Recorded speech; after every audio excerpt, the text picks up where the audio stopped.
Hey, what's going on, champs? I'm Aaron Deliosa. Welcome to an Immigrant's Life podcast, my podcast about immigrants and immigration and everything in between. Thank you for listening and downloading the show, and thank you for supporting my dad.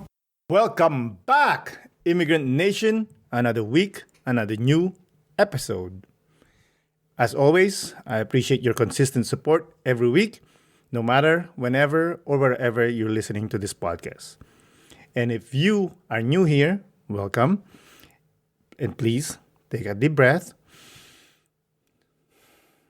chill, and as we delve in another story of an amazing immigrant. But before that, please let me remind you that if you have not officially joined the Immigrant Nation, you can go ahead and click the subscribe button wherever you're listening to this podcast. And another way to be part of our community is by visiting and following our social media accounts. Our handle is An Immigrant's Life. There you can see pictures, audio reels, and other cool stuff, I guess. It is also where you can contact me if you or someone you know is interested in appearing as a guest on the podcast. Or you can send an email to animmigrantslife@yahoo.com. So let's connect. And let's tell your beautiful story. So that is that. Now, let's talk about this week's episode. Meet our inspiring guest this week who dared to step into the world of floral artistry with no prior experience.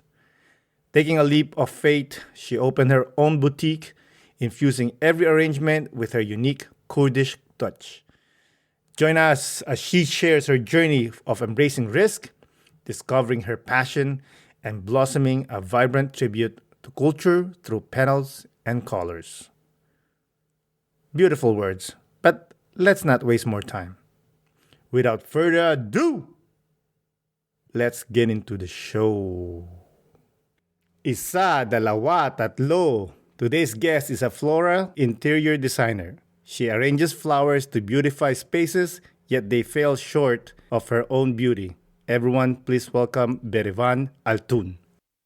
Hi everyone, my name is Berivan and I'm the owner of Roj Floral Studio. I'm a florist and an interior designer, but I mainly do floristry. I've been in the business for 2 years now. I do loads of events, I give workshops, and I sell my products as well. So if you want to see what I do, please follow me on Instagram at Roj Floral Studio Her. Thank you. I love your pieces. They're all beautiful. We'll talk about it later. But before anything else, I want to thank you for coming on the podcast. I really, really appreciate it. Thank you for having me as well. It's a great opportunity for me to be that my business and myself, I guess. So thank you for everyone who's listening as well. Of course. By the way, I want to call you out because when we were talking, when we starting to set up this conversation, you said you were shy. And I dig deep. I try to look for receipts, and I see your pictures and they're like, yo, you're not shy at all. To be honest, I am I just find it hard to talk about myself or just talk in general. I think I overthink in my head, thinking, what would people think if I say the wrong thing? Or what if I say, what if I stumble, or what if I just embarrass myself? So when it comes to talking, I get very shy and up in my head. And that sort of stops me being expressive. I can't really express how I feel, I guess. And then that's just a blockage for me. But here I am today, so it's a good challenge for me. And I'm excited and nervous. I appreciate that you're allowing me that. Also, you made that video on your Instagram. That's a beautiful piece. Oh my God, that took so long. I was about to give up. So the video was about me just giving a brief information about what I do. And it took so long because I was so nervous, and we had to keep on recording. Like, I think we did about 10 takes or something.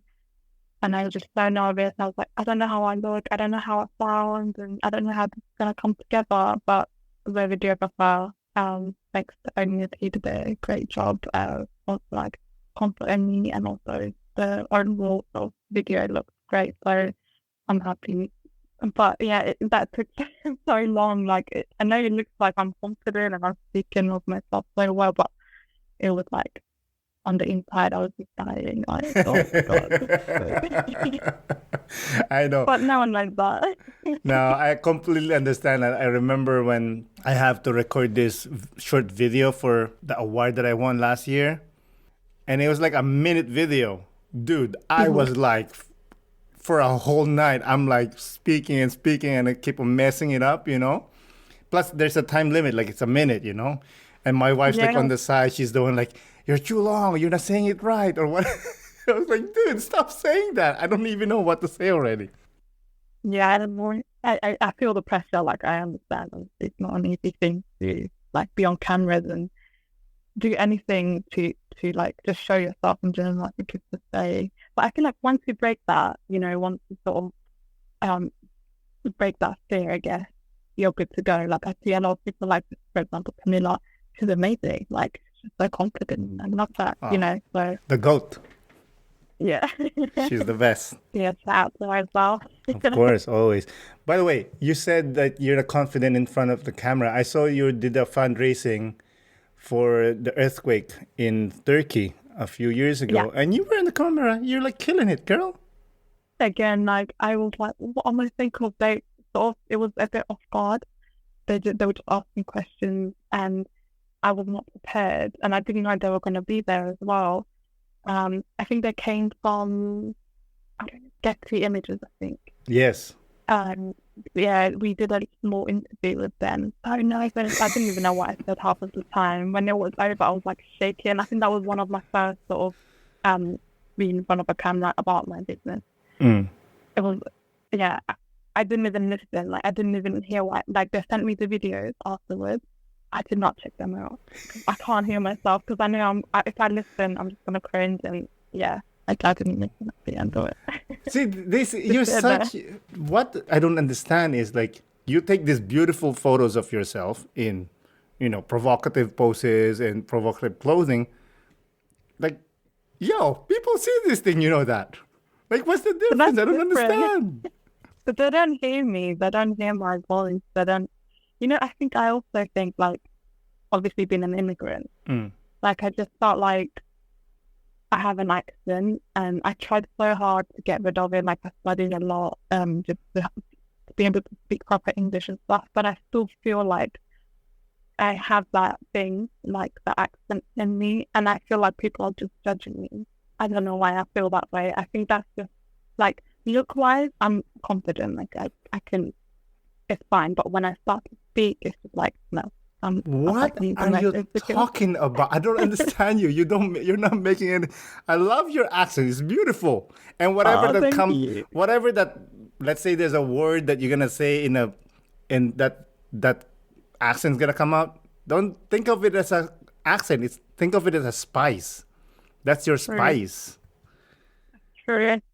That's a good way of thinking. I was the same thing when I moved here. I talk about this in ad nauseum, but quickly, like, when I moved here, I had an accent. I tried to get rid of it, and then some of my friends are like, "Yo, what are you doing? Like, you don't talk like this. You're speaking weird."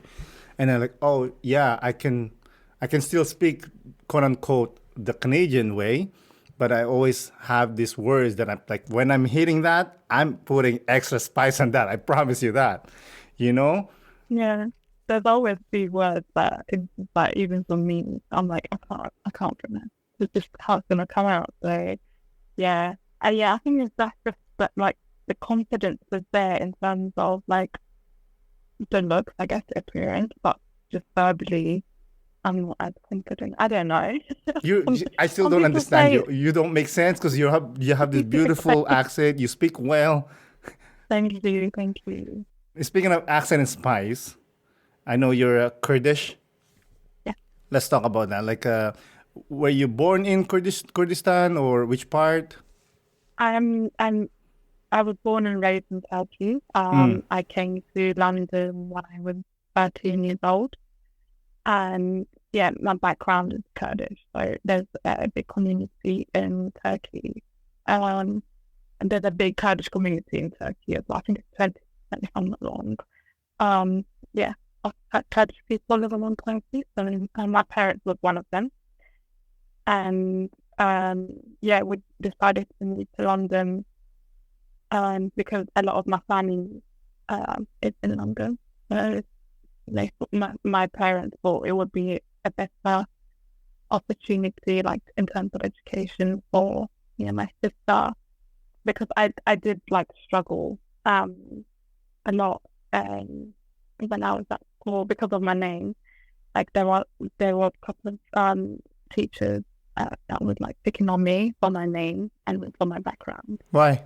And you can see that because, I don't know, like there's always a conflict between Turkish and Kurdish people. Like I don't think it's as bad as it is now. I don't know, because I haven't been to Turkey for a long time. But the city I was in was, I guess, because my name was really obvious. Like it just gives out that I'm Kurdish. So I did get a couple of teachers was picking on me, and even some friends, like you can tell, like they just know, and that's usually sometimes the parents are very clear. How did your family end up in Turkey, and why? It's a long story. I don't really know exactly, but it's coming from like my grandparents. So yeah, it was been living in Turkey for hundreds of years, I think. So a long story. Yeah. I know there is like kind of like a part of Kurdistan is under Iraq, and then a part of it is Iran. Is there a prejudice between the two groups that's from Iraq and from Iran, kind of? Like in terms of culture, or because I think because Kurdish, like it's very abroad. Like we had like 6 Kurdish dialects, and then the culture is also different as well. Like for example, we celebrate Nevruz. It's the spring celebration. Yeah. And for example, Persians celebrate it differently than people in Iran.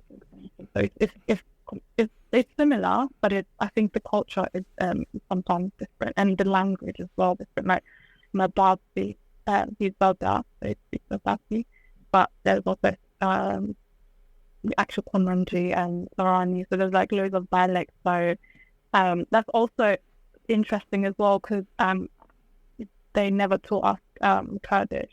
Why? My parents.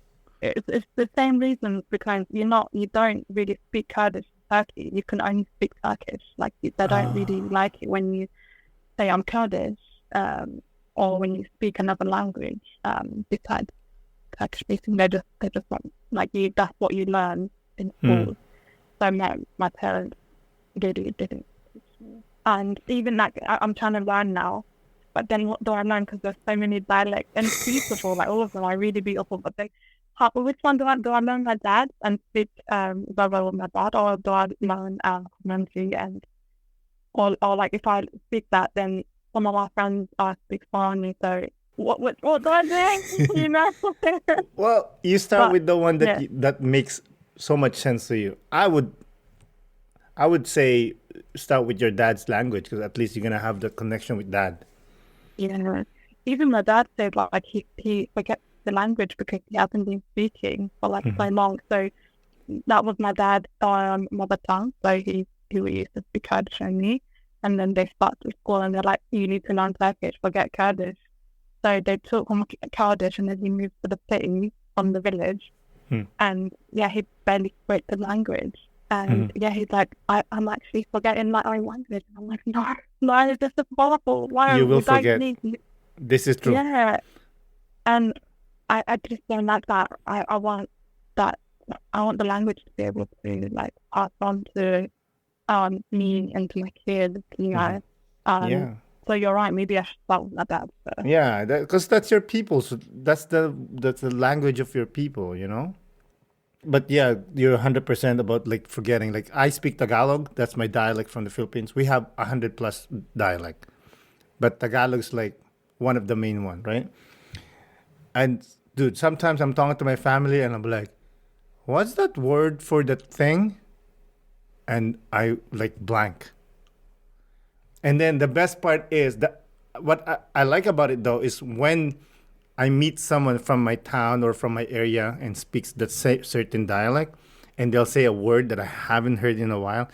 It's Mhm. like finding a fruit that I haven't eaten in a Same. while, and then I'm eating it, and it's like, oh yeah, I love this fruit. It's so sweet. That's how I feel. Like, oh yeah, I love that word. You know. But yeah, I Yeah. would suggest like start with dad because at least you're gonna Yeah. have the connection with dad.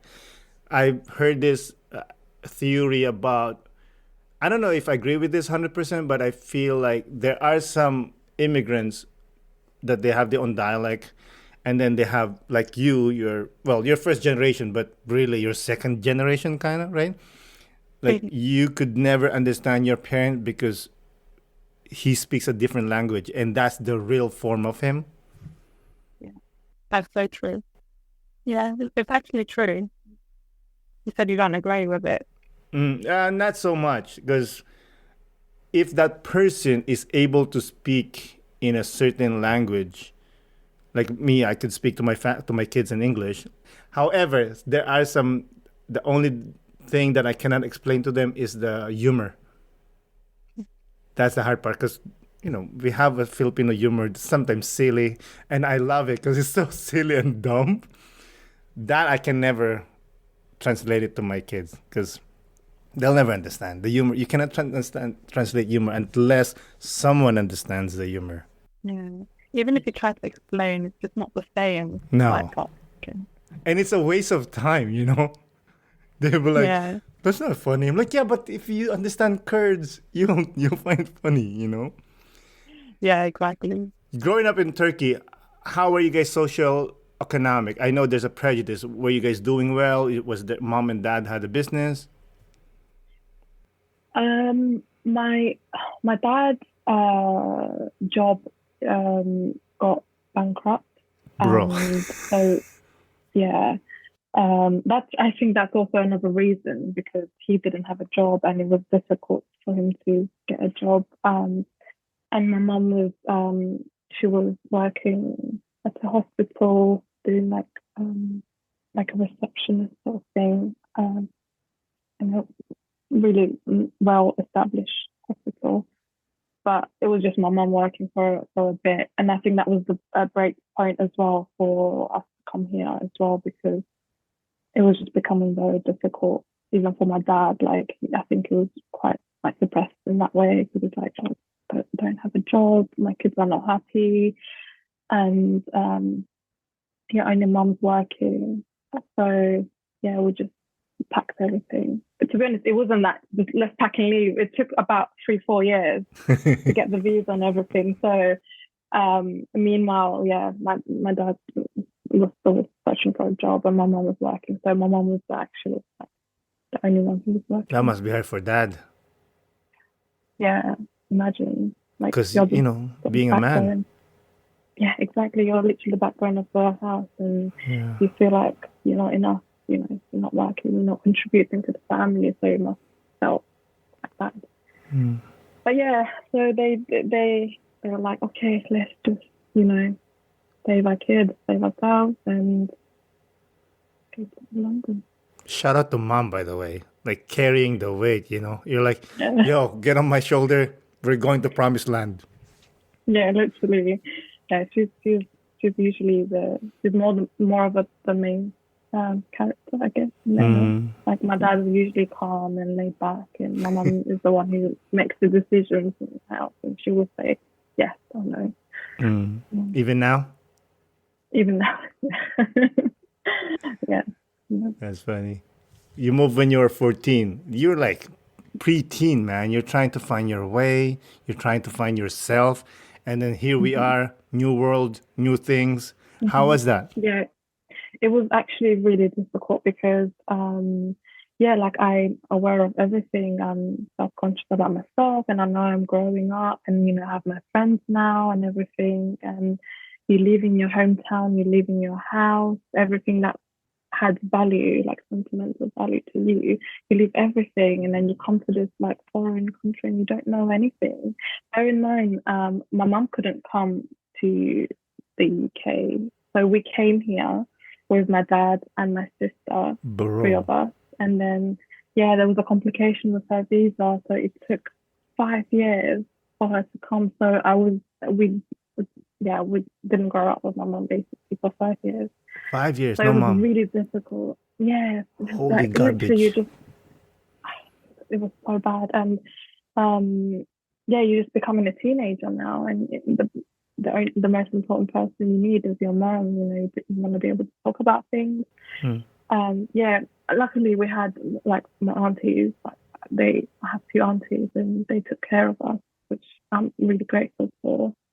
But it's not the same because yeah, the first couple of years I struggled like really bad because I don't know the language, and I'm going to the school. I started in year 8, but it's just I don't know anything. I just sit there and I just want to cry. Like I don't know what's going on. It's just all like so all new to me, and I'm trying to understand like everything.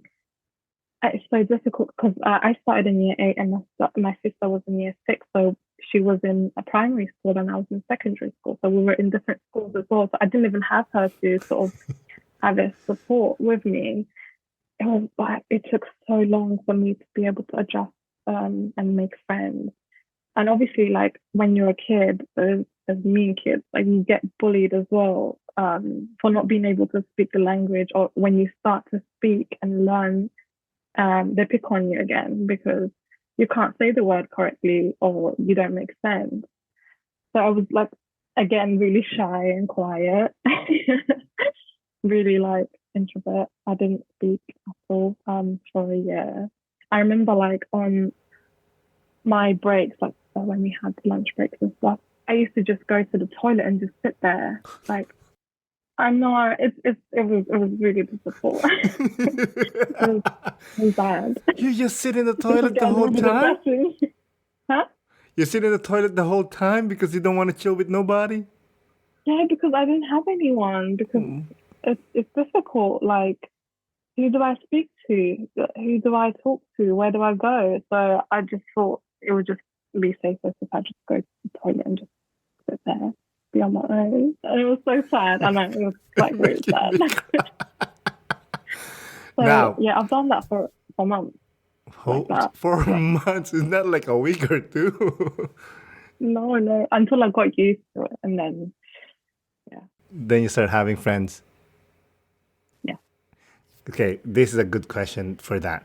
If you can turn back time and see that little girl sitting on the toilet by herself, what would you tell her? I would just make sure that everything is going to be fine. Everything is going to be worth it. So I would just say, hang on there, you little one, and just be patient. And yeah, I'll just give her a little hug and I will tell her to make sure that it's all going to work out. It's all going to be worth it. So that's what I'll say. Yeah, that's beautiful.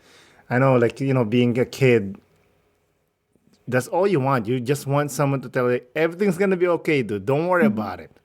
Everything's going to be okay. Of course, your situation's so different because, you don't have a friend.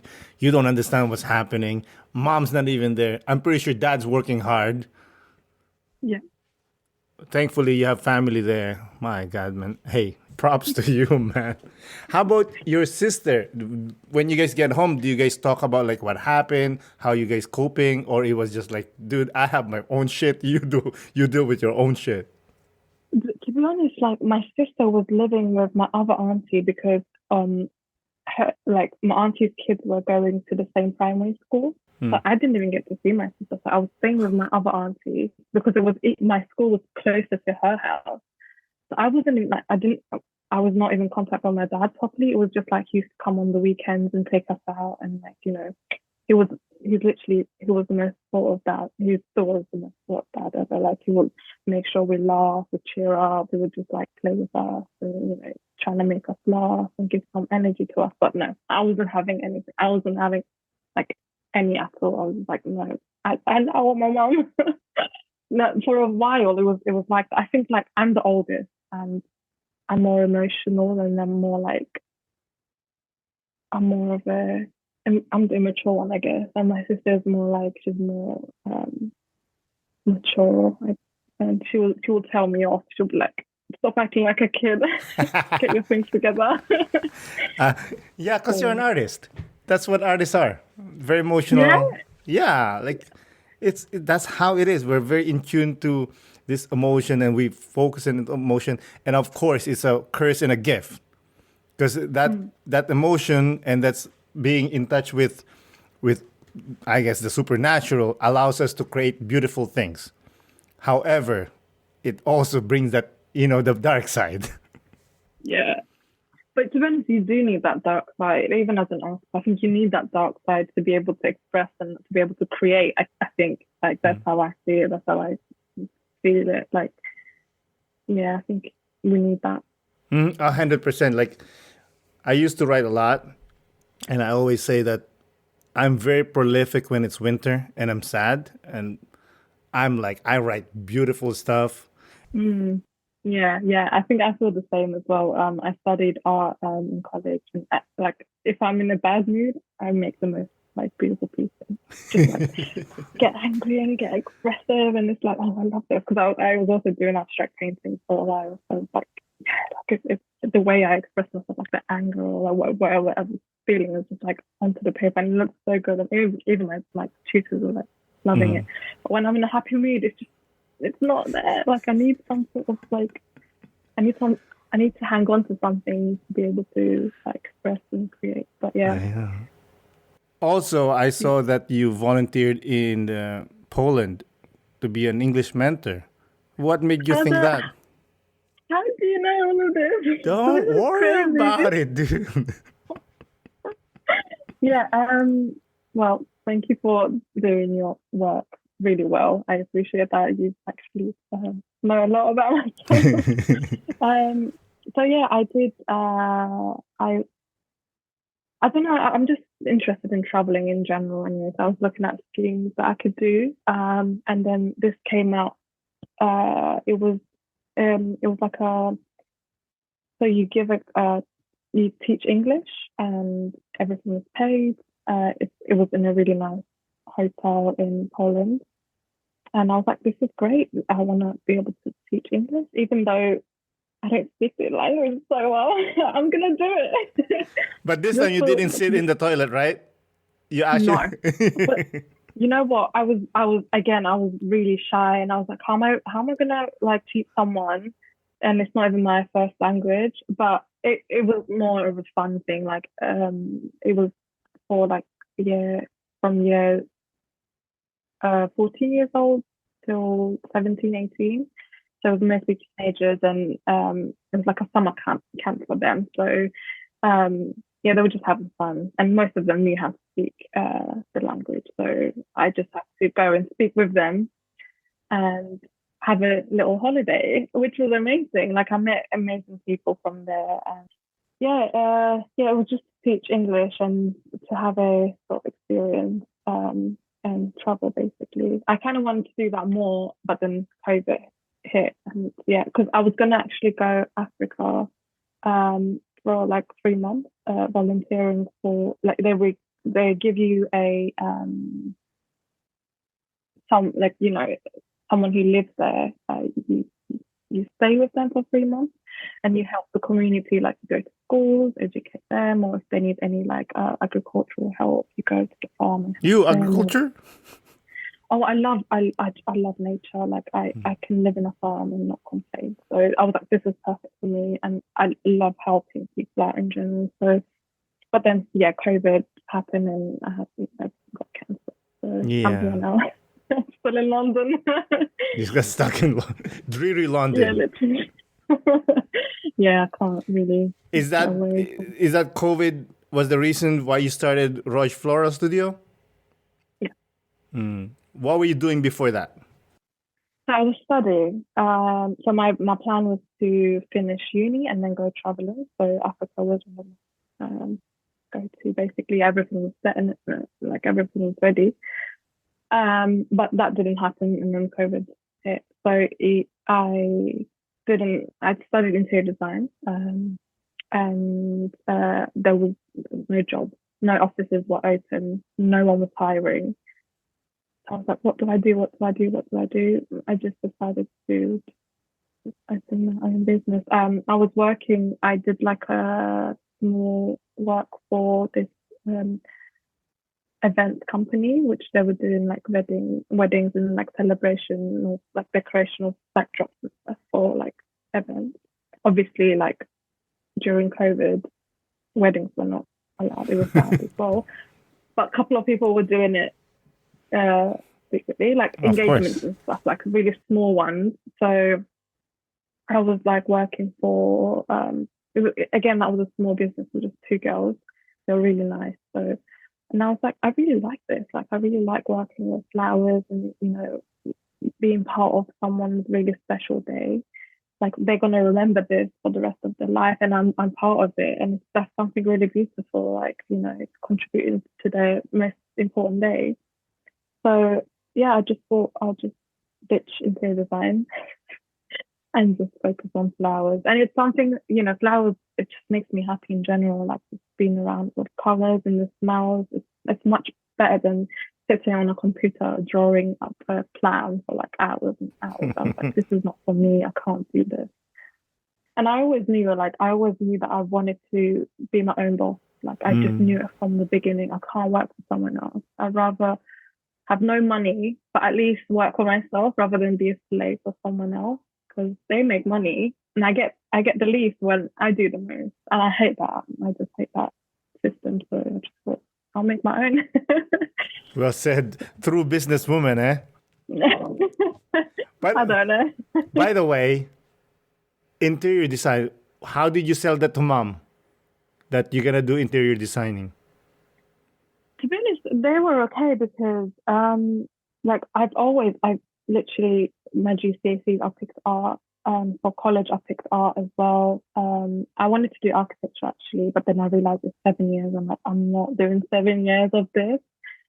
So I told my parents like I was going to do architecture, but interior design is something similar, but it's just more of a you do the interiors rather than the whole experience building. So you accommodate for people. So they were fine. Like Okay. as long as you're gonna be happy, as long as you're gonna basically make money and be happy for yourself. And they're like, okay, do it. So they were fine with it really. That's beautiful. And then you decided to start the Roj Floral Studio. By the way, what's Roj means? Does it mean something? It's in Kurdish. It means the sun. Also, the sun is a big representation for the Kurdish community because it's in the flag. And also, the sun is quite important for flowers. And I mainly do dried flowers as well. So we need the sun to dry the flowers. And also, the sun is the main food for the flowers. So I just went with the name Roj. I love that. So clever. But not many people know it.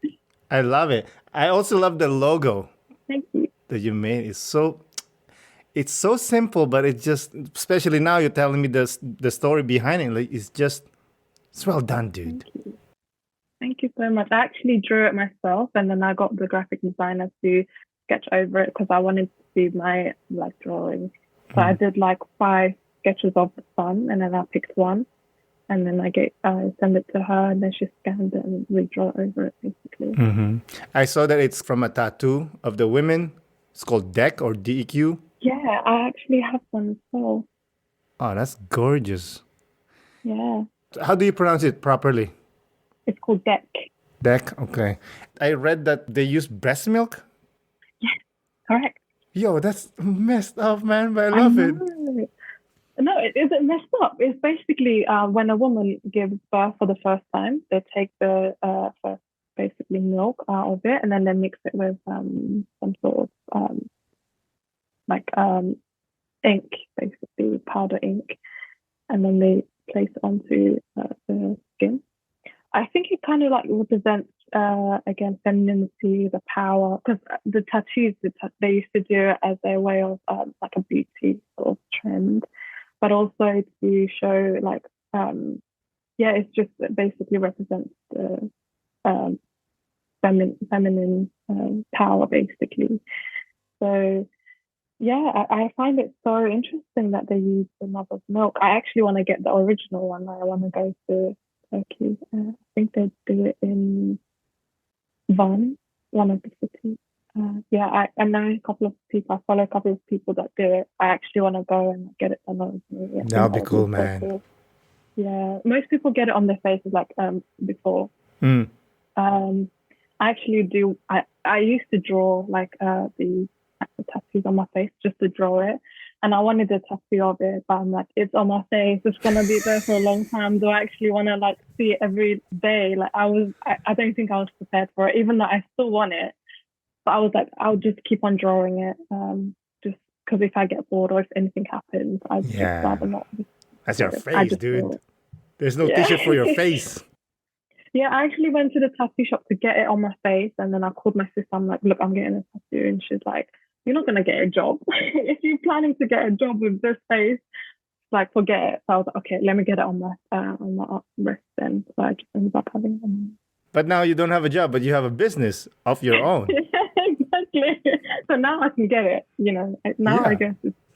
But Okay. then I know your sister's gonna say like, well, some people might say they won't work with you because you have a tattoo on your face. I don't know. I think my mom will be like, get out of the house. You're not Mom's living gonna on. mom's gonna kill you. I She'll kill did me not 100%. sacrifice myself for you to have a tattoo on your face. On your face.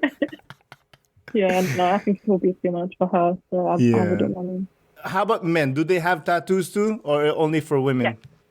it was rare for men, but they did have used to get tattoos as well, but it was more for females. Where did you learn how to decorate the flowers? Like everyone can put flowers together, but you do it like the extra oomph. Do you think? Oh, that makes me happy. Thank you. Just self-taught, really. Like I'm not a person to actually sit down and watch even videos to learn stuff as well. Because I'm dyslexic and I've got ADHD, so I can't sit down and learn. So I literally just taught myself without any knowledge.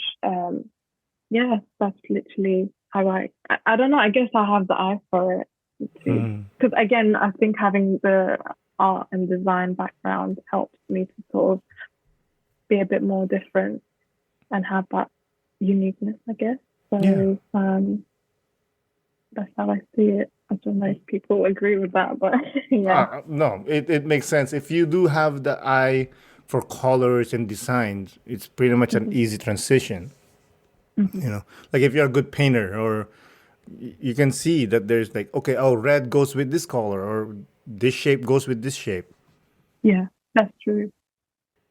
Every business goal is to make profit, but since you're proud Kurd, do you have an underlying goal for your business? What do you mean? Like how, like I saw you saying that you're a proud Kurd and you want to represent the Kurdish culture, that Kurdish actually can do things. How are you propagating that? How are you making sure that people sees that?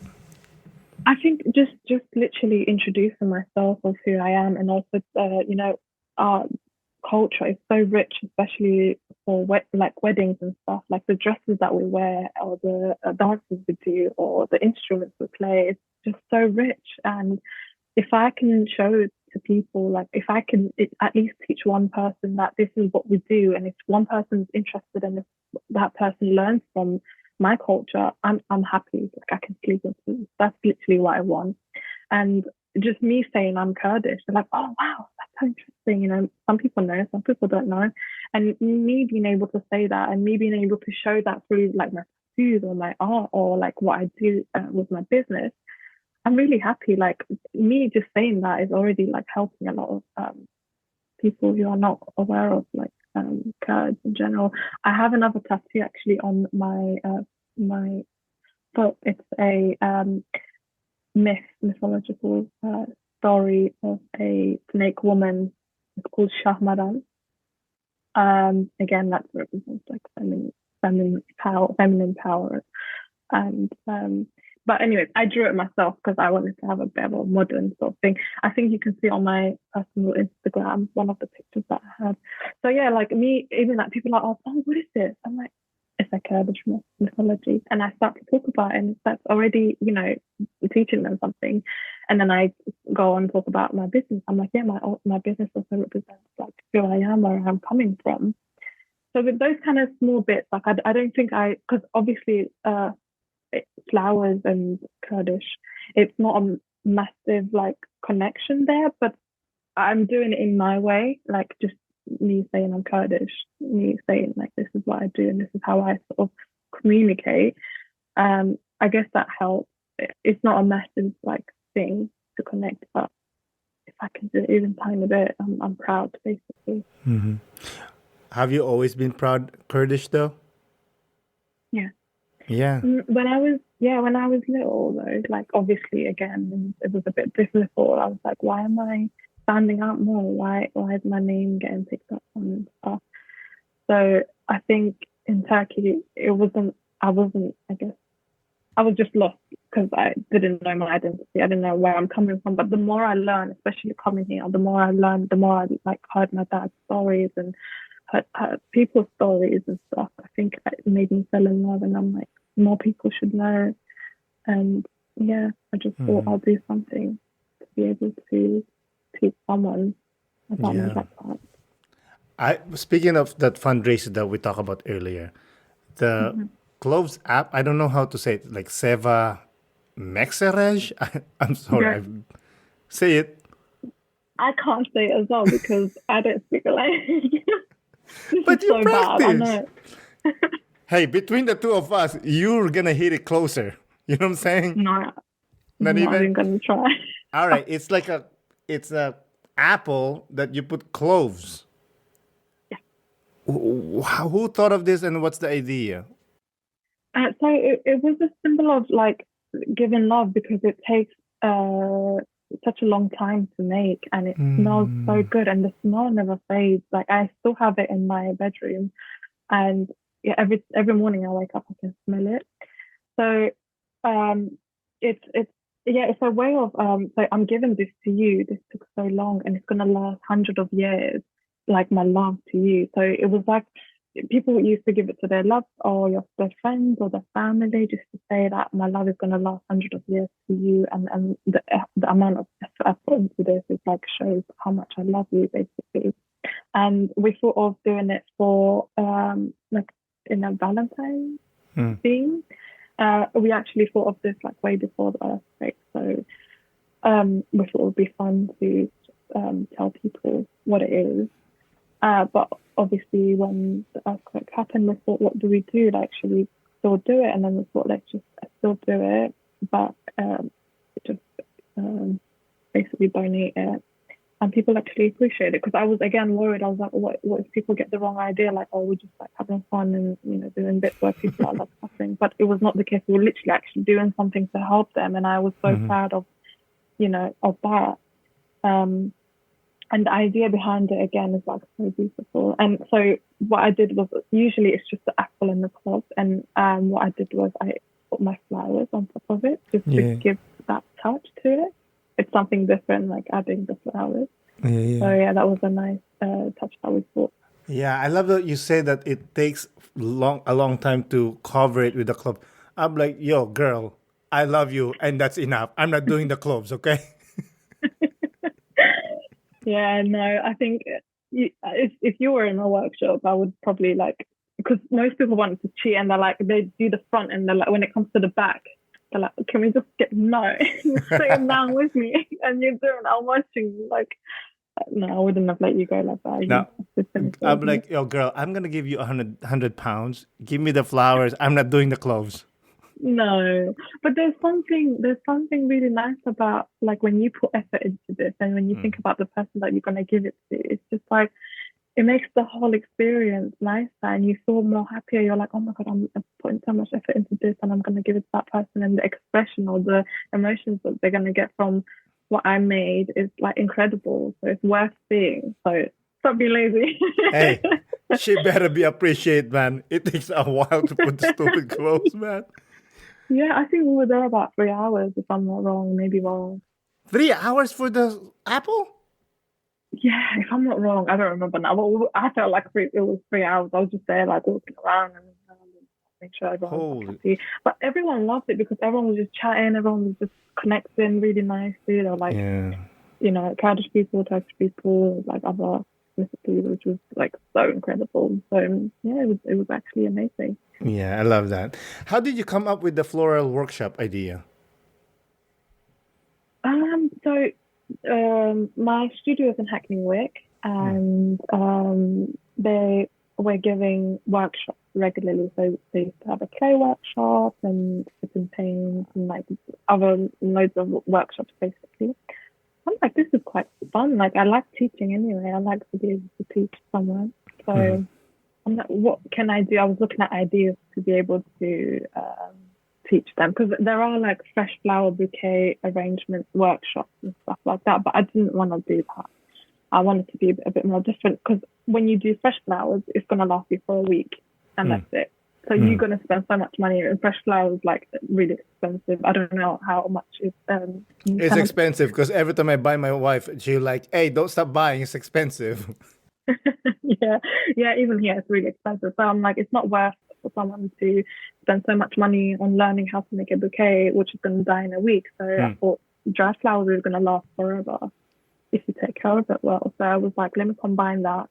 So I was like doing products with the dome and the wooden plates. So I was like, this is a great way for me to teach people. Like, it's a nice idea, and it's different as well, and it's more affordable for people to come and join. So yeah, I've done quite a lot. Like I've done bridal, like Hindu parties, and I've done birthdays and stuff. Now I go to companies, for example, because for their health being, they do like events and workshops in the UK just to keep people like staying in the company.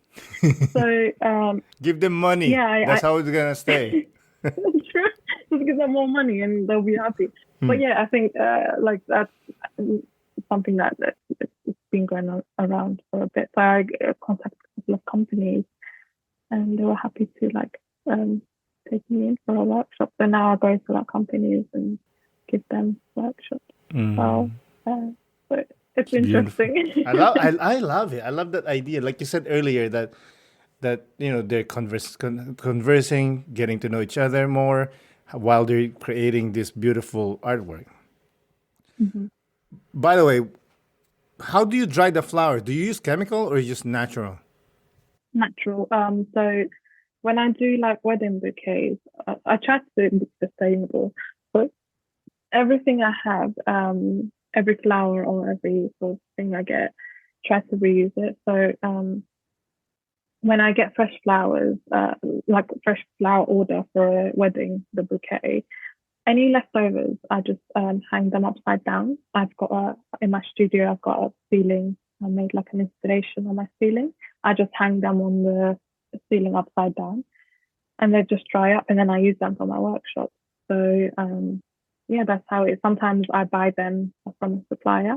Some of the colors are more distinct, and like they get bleached and then they get dyed. So I don't want to do the process with that. So I just buy them from a supplier. But mainly my flowers are like dry by me, with the leftover flowers. Or sometimes I just like go to people's gardens and get their flowers. So in your studio, do you sell flowers there? Can people come and buy flowers? Yeah. So I've got like 2 floors in my studio. The bottom floor is the shop, which I don't usually like open it up. So I've got curtains to like let people in and show them what I do. But I don't do that again because I think I feel a bit shy and like, I don't know, I just do my own thing. Yeah, I don't really open my curtains, and people don't even know when like I'm there. Like when I open the curtains, especially like summertime, um, yeah, like I was like, oh, I'm feeling this. Let me just open it up and like let people in and see what kind of reactions I get. And people are like, oh my god, this is so interesting. It's like a heaven, and people, like they love it. And yeah, I actually sold a couple of stuff by just opening the curtain, but I don't like. I actually sell stuff in there, but no one knows that I'm there. So yeah, I just feel a bit more like that's my private space, like it's my studio. That's what I Of make. course. I don't know if I should actually like open up fully, but I actually don't mind. Like yeah, when I feel like it, it's a massive building Mm, in my studio. So we've got a little bar. So I put up dry flowers in front of the bar as well. So I can still. very impressive. What do you do with the flowers that didn't get by that day? Do you just dry them? So I don't sell fresh flowers on the shop Okay. or in my studio, basically, because of the same reason that I don't want anything to go to waste. So if someone wants a fresh flower order from me, they would have to order it like the week before Mm, for me to make it so that I don't waste anything, basically, because it costs a lot and I don't want to sort of put anything like to mm. waste. But even that's the case, I mean, I could still dry it up and stuff, but I don't want to risk fresh flowers. So I just buy them when I get orders, basically. Okay. For the bouquets that you work with brides, do you suggest the bouquet, or do they come with an idea and then you create it however they want it? I usually let them choose because everyone knows what they want, sort of, unless they're completely lost. But even then, they have some ideas of the colors and the shapes. So I just help them. But they usually have an idea of what they want based on what I created before, or they just go on Pinterest and show me, can you make this? So I say yes or no. Because sometimes some flowers are seasonal, so I can't really create something that's not in season. It's just going to cost them a lot, and it's not really possible. So yeah, other than that, like they show me the picture, I'll make it for you. That's it really. as, That as long as makes you my get the life money. easier as well. Huh? Yeah. Yeah. Mhm. And also, I offer them the service of like, again, because it's fresh flowers, you're going to have it on, because most of them want fresh flowers. And I don't want that to go to waste. Like, you're going to have it for like 6, 7 hours. You're going to throw that away. And do not throw it away. Give it to me. I'm going to dry it and then I'm going to put it in a dome for you. And you're going to put it in your house and you're going to keep the memories of your wedding day forever, basically, in the corner of your house. So, that's something I offer as a package as well, and they get a discount from it, which they love as well. Like they're like, oh, this is such a good idea. I want this. So yeah. Yeah.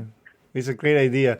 And especially when you're getting into a fight with your husband, you can pick it up and throw it at him. Do not do Yeah, that that, would please. be. I'm joking. Yeah, and then they message me. They're like, sorry, I just threw this at my husband's head. Can you make another one? Okay, Yeah, that would be. you kind of mentioned this just now. What if the bride or a client wants a flower that is very specific, like it's from their country or it's from their culture? What do you do? Do you find a way, or you're like, yo, that's not gonna happen? I'll definitely find a way. Like, I wouldn't just say no, it's not going to happen. I would definitely like, I'll be like, give me a moment, let me just search and see what I can do. I would let them know that these are the possibilities, and it might not happen, but I'm going to try my best. Like, I hate saying no to people straight away. Like, I always try to make them happy. So I would definitely like look out, see what I can do. If it's something that I can get it delivered, I'll let them know, and I'll let them know the prices that it will come with and why it will be that price. If they're happy with it, we can make it happen. If it's not possible, I would always give them the options like, look, you've got this and this and this and this, we could do this instead. Mm, If they're happy with it, they're happy with it. If they're not, I'm happy for them to like go somewhere else and check their prices out and check what they say. So okay. I always tell them this as well. Like, take your time with it, and when you're ready, come back to me. When if you want to change your mind, that's completely okay as well. So I like to make them feel comfortable because it's a stressful thing to be a bride. So yeah, yeah. Speaking of bride, do you know the history of throwing the bouquet? the tough thing. Yeah. Why do they throw the bouquet?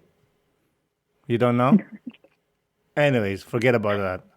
But I I saw just know you. that when Mm, yeah. I was just gonna say, so basically when you throw it, I don't know the story, so I don't want to give them wrong information. But mm, for us, it means when the person who gets the bouquet, it means that it's their luck. They're going to be the next one to get married, basically. So it's sort of a prediction to know who's going to be next. And people are like, love that, if that makes sense, because they're like, if I catch it, if it lands on me, then it means it's supposed to be for me. Well, I saw you caught one, so what's going on? I made that bouquet. That's for my cousin, actually. So I made a bouquet. I didn't catch it, actually. Do you know what? It fell on the floor, and I was like, this can't be on the floor. Like, I made this. I put so much effort. So I ran and I picked it up. And they're like, no. Like, yeah, look, everyone, like, you can even see it on the pictures. Everyone's like pointing fingers. I'm like, no. So she had to go again. And guys being guys, yeah, they just jumped on everyone. And I think it was one of the guys who caught it. So I guess that's his turn next. But yeah, it was. I hate that shit. I hate the throwing of the bouquet, to be honest. When I go, yeah, I just don't like it. I'm like, do the thing. I find it. Then some women gets too aggressive over it. Come on, man. That guy is not gonna marry you if they're not gonna marry you. You know, the bouquet is not gonna be the clincher. That's true. I guess it's just a fun thing to do, but it's scary to be on the other side trying to hold the bouquet, because especially if there's men, they just get really aggressive and they push you and like, oh no. So, That's so I don't know funny. why men are more desperate than women to catch the bouquet, but that's another story.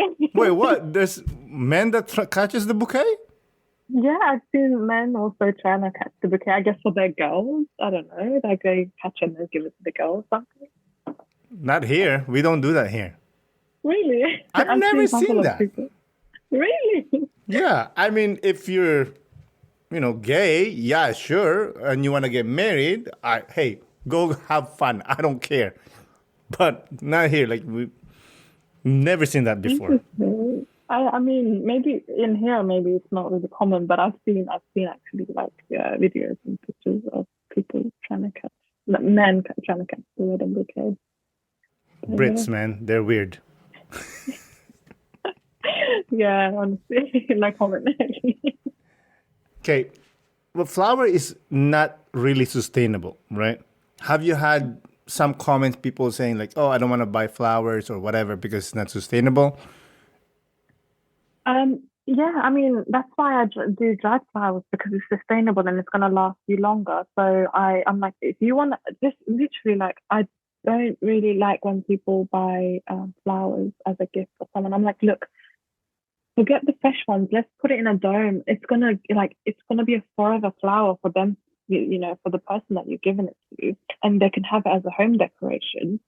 But I guess people are like used to the sort of the culture of just giving flowers in general, which is beautiful. Like I love getting flowers, receiving flowers as well. But if you think about it, like I always give them the first option. Like, look, there's a dried version of it, which is in a dome that they can get to keep in their home as a home decoration for like forever, and they're going to remember you longer than a fresh bouquet that's going to die in a week. So I always give them that option. But if they say, look, I still want the fresh flowers, and obviously I still go with whatever they want, but I always try to give them the sustainable one first, because most people don't know. Like if I don't tell them, they're not going to know that I do this. So I'd rather let it out and give them the reason why it's more sustainable and why it's better. But if they still want to go with the fresh, that's also totally fine. But at least I've done my stuff. Have you thought of creating like mini ones or like medium ones and sell them online? Yeah, I've actually got different sizes. I was also doing markets during summer. I said we're still in summer, but the weather is really bad in here. So I feel like my mind thinks it's not in summer anymore. But yeah, so in the beginning of summer, I was doing markets. I was selling my products there as well. I was selling pots and plants and domes that I made, which it comes in different sizes. So yeah, I don't sell them online like Etsy or online or on my own website. I don't know why. I feel like it's just my brain is not ready. Like I feel like it feels so long to open an Etsy account and trying to work out what it is and trying to work out the postage, the packaging, and this and that. And I don't know. My brain is not letting me to pick that option, like online option. I feel like I need someone to do it for me, and then I'll just make the product. So yeah, I'm not selling on online, but yeah, I've done markets and I sell it on my Instagram page basically. Spoken like a true artist. Like you like creating art. You don't want the business part, like the hard part. Yeah, because I genuinely like don't understand business in general. Like I can create whatever you want, but when it comes to running the actual business of finance bit or doing the Instagram or doing like online orders and like paperwork, Hmm. like I don't know anything. Like nothing. I'm just learning as I go. So yeah, Yeah, it's not it, fun. it takes time.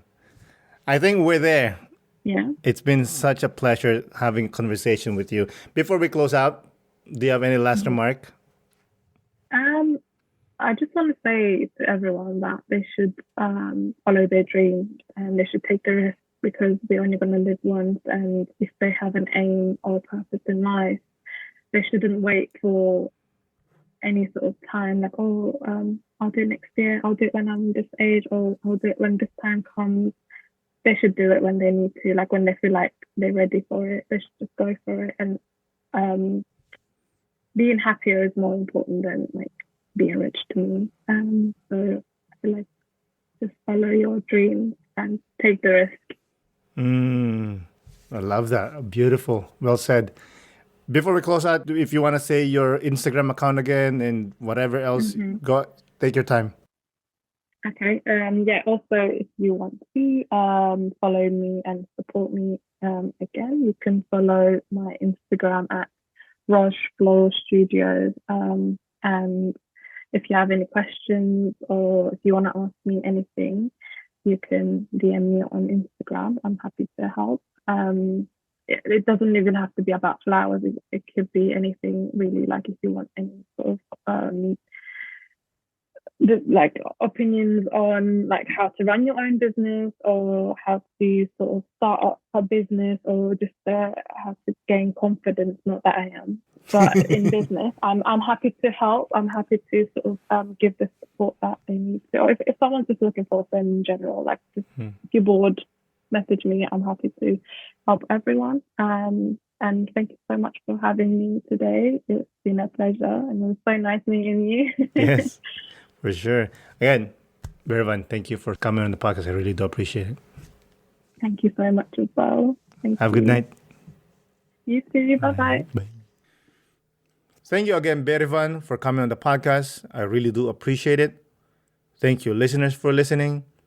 This is Aaron Deliosa for An Immigrant's Life. I'll see you guys later.